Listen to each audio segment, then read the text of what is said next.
Con toda seguridad, te habrás topado con ellos en el instituto y los abordaste en la vida cotidiana, preguntándote de dónde salieron, quién dice que es verdad y si acaso se pueden definir.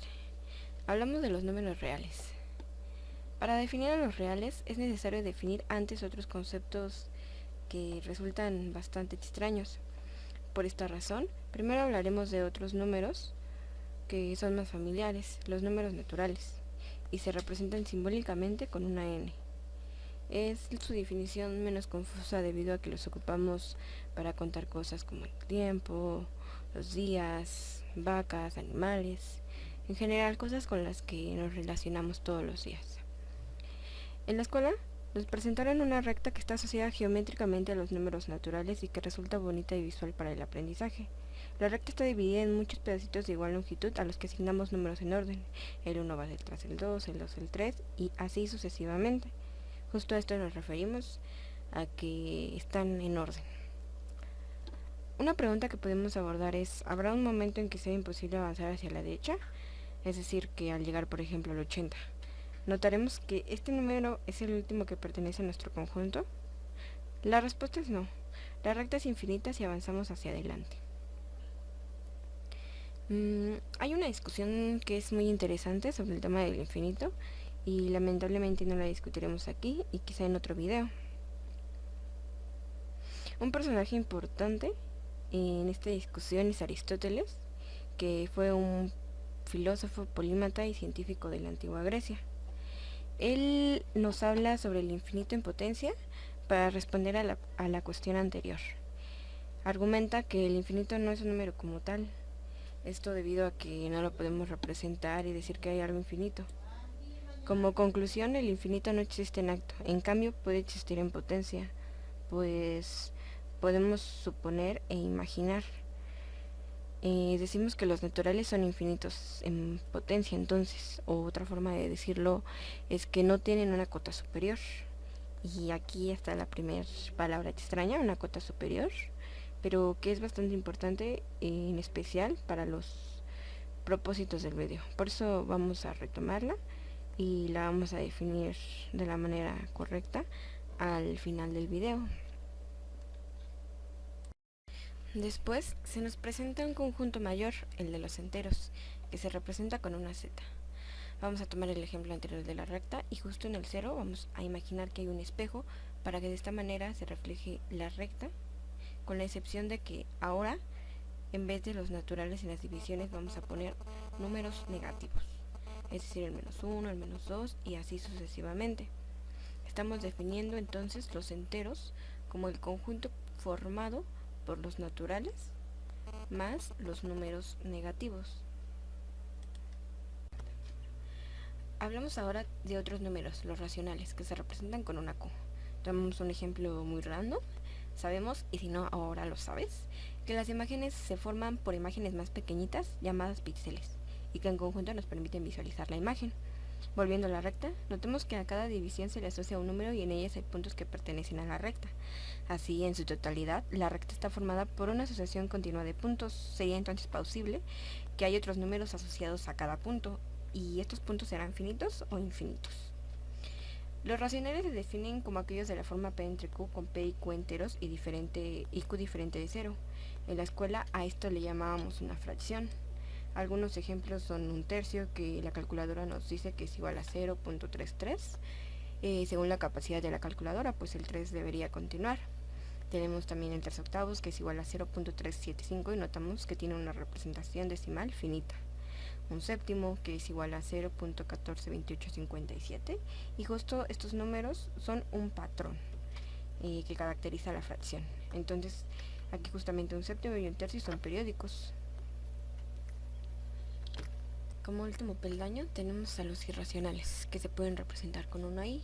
Esta i no es una convención general como ocurre con los anteriores. Habíamos dicho que los puntitos estaban asociados con un número, pero que no necesariamente con un racional, pues hay números con una escritura decimal que no se representa como fracción. O podemos asegurar que hay más números irracionales que racionales. Qué loco, ¿no? Pero los racionales son infinitos, entonces ¿hay infinitos más grandes que otros? Algunos ejemplos son el número el número pi, que es la relación entre la longitud de una circunferencia y su diámetro. También tenemos raíz de 2, que recordando el teorema de Pitágoras, el cuadrado del lado mayor de longitud de un triángulo rectángulo va a ser igual a la suma de los cuadrados de sus lados menores. Entonces, para un triángulo de lados menores 1, su hipotenusa o lado mayor valdría raíz de 2. Con esto ya podemos decir algo de los reales, que son un conjunto que contiene los naturales, los enteros, racionales e irracionales. Para presentarlo, pensemos en las muñecas rusas, esas que van una dentro de otra. Imaginemos una caja que contiene otras dos cajas menores. Dentro de la primera caja va a haber una muñeca que va a contener una segunda muñeca y esta segunda a su vez una tercera. Esto es equivalente a los racionales que contienen a los enteros y los enteros que contienen a los naturales. La segunda caja tiene una sola muñeca, que sería la de los irracionales. Abordemos ahora el concepto por medio de sus axiomas. Un axioma es un enunciado que no necesita ser demostrado, pues resulta evidente. David Hilbert, un matemático alemán, construyó el campo de los números reales a partir de 3 axiomas. El primero dice que el conjunto es un campo. El segundo dice que debe ser ordenado. Y el tercero dice que el conjunto es completo, es decir, que satisface el axioma del supremo. Y estos tres se deben de cumplir para asegurar que estamos hablando del conjunto de los reales. Y la primera pregunta que puede surgir aquí es: ¿qué es un campo? Puede ser campo o cuerpo según la traducción.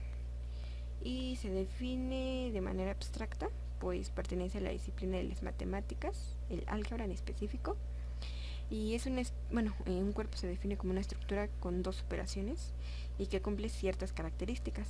La primera propiedad que debe de cumplir es que sea cerrado para la adición y la multiplicación. Cerrado se refiere a que para dos elementos de un conjunto, al operarlos, el resultado también debe pertenecer al conjunto. Por ejemplo, tomemos dos números de los enteros, o sea, vamos a tomar al menos 2 y al 4, y al sumarlo tenemos 2 y al multiplicarlo es menos 8. Y ambos, 2 y menos 8, pertenecen a los enteros. Entonces, Z es cerrado. También decimos que es asociativo para ambas operaciones, que para 3 elementos cualesquiera del conjunto se cumple que al sumar 2 en pareja y el resultado con el tercero va a ser equivalente a sumar el primero con el resultado de la suma del segundo con el tercero. Tenemos la propiedad conmutativa. Se dice que un conjunto es conmutativo si para dos elementos cualesquiera del conjunto al operar A y B será igual que operar B con A. Tenemos la existencia del neutro, el cual debe ser único, y se refiere a que existe un elemento que no altera el resultado. Para la suma ese elemento es el 0 y para la multiplicación es el 1.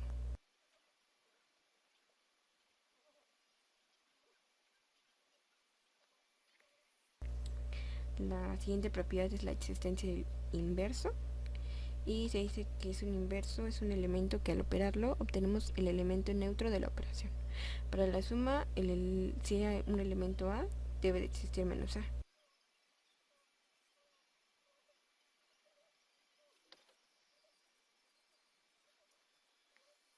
Y para la multiplicación, sea A, debe existir el elemento 1 entre A.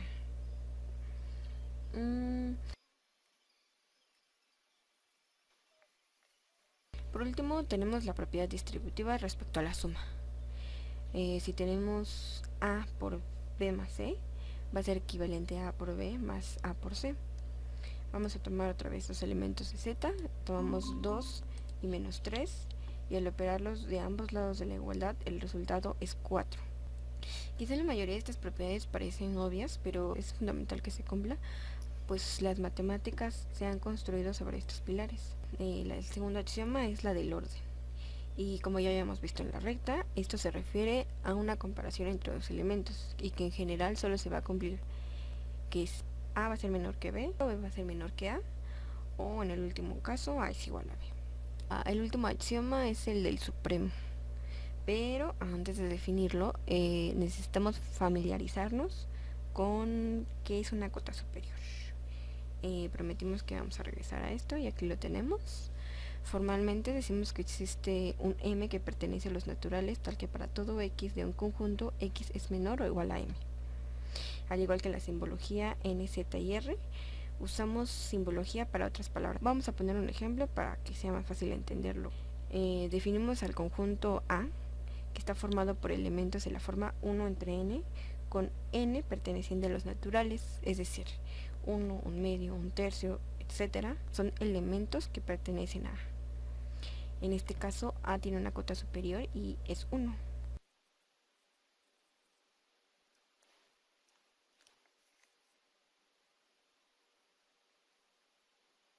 Ahora, sea un conjunto no vacío en los reales y acotado superiormente, podemos asegurar que tendrá supremo. Entonces, un conjunto que esté acotado superiormente puede tener una infinidad de cotas superiores, pero solo un supremo. En este ejemplo, 2 también sería una cota superior aun cuando 2 no pertenece al conjunto A, pero 1 sería el único supremo. Pues el supremo de existir siempre será la menor de las cotas superiores.